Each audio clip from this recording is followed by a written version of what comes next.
নমস্কার বন্ধুরা, বহু প্রতীক্ষিত সপ্তম পে কমিশনের নোটিফিকেশন প্রকাশ করল গভর্নমেন্ট অফ ওয়েস্ট বেঙ্গলের ফিনান্স ডিপার্টমেন্ট। কারা রয়েছেন কমিটিতে সেই তথ্য আপনারা জানতে পারবেন আজকের ভিডিওতে।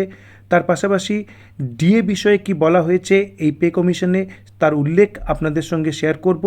তার পাশাপাশি কারা পাবেন, টিচার্সরা কি এর অন্তর্ভুক্ত থাকছেন সেই তথ্য আপনাদের সঙ্গে শেয়ার করব। এবং কেন্দ্রীয় যে 8th পে কমিশন তার রেকমেন্ডেশনের কি কোনো প্রভাব এই সপ্তম পে কমিশনের উপরে পড়বে, কি বলা হয়েছে সেই ডেটা বা সেই তথ্যও আপনাদের সঙ্গে শেয়ার করব। তো চলুন শুরু করা যাক আজকের ভিডিও। দেখতে পাচ্ছেন এখানে প্রথমে একটা রেজলিউশনের উল্লেখ রয়েছে। Governor is please to appoint the 7th pay commissions comprising of the following.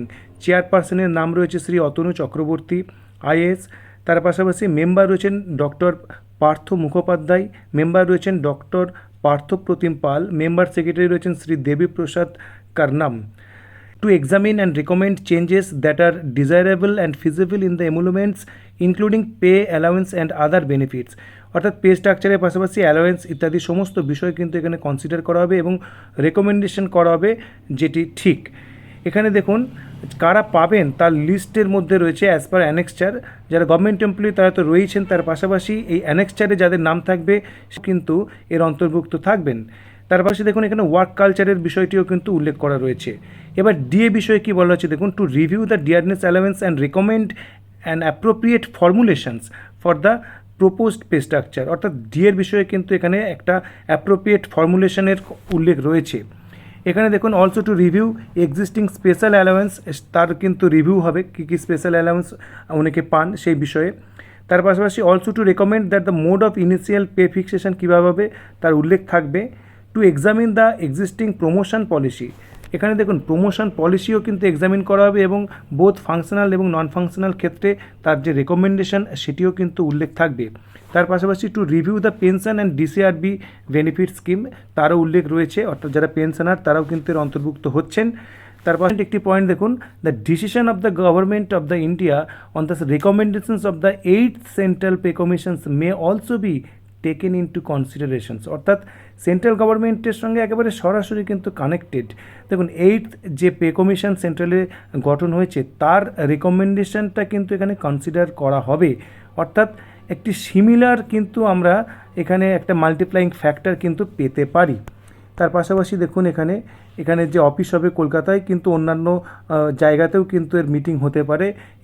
সেটি কিন্তু মোটামুটি প্রেফারেবলি উইদিন 6 মান্থস এর মধ্যেই কিন্তু সাবমিট করার কথা বলা হচ্ছে। গভর্নমেন্ট চাইলে এই টাইম বাড়াতে পারে, তার উল্লেখ রয়েছে। অর্থাৎ 22শে জুলাই 6 মাস যদি ধরা হয় তাহলে সেক্ষেত্রে 22শে জানুয়ারি, অর্থাৎ 22শে জানুয়ারি বা তার আগেই কিন্তু পে কমিশনের রেকমেন্ডেশন চলে আসবে, যেটি কিন্তু খুব গুরুত্বপূর্ণ। অর্থাৎ অনন্তকাল ধরে পে কমিশন চলবে এরকম কিন্তু বিষয় নয়, যেটি কিন্তু খুবই প্রয়োজনীয়।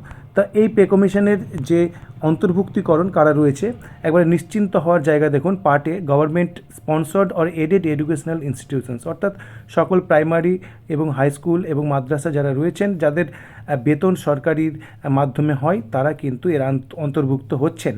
তার পাশাপাশি ট্রেনিং ইনস্টিটিউশনসের উল্লেখ রয়েছে, sponsored and aided non government কলেজের উল্লেখ রয়েছে, municipalities, municipal corporations, public service commission, state election commission, West Bengal college service commission ইত্যাদি বিভিন্ন কিন্তু প্রতিষ্ঠান এর মধ্যে রয়েছেন এবং দেখতেই পাচ্ছেন তার লিস্ট আপনারা চাইলে পজ করে দেখতে পারেন।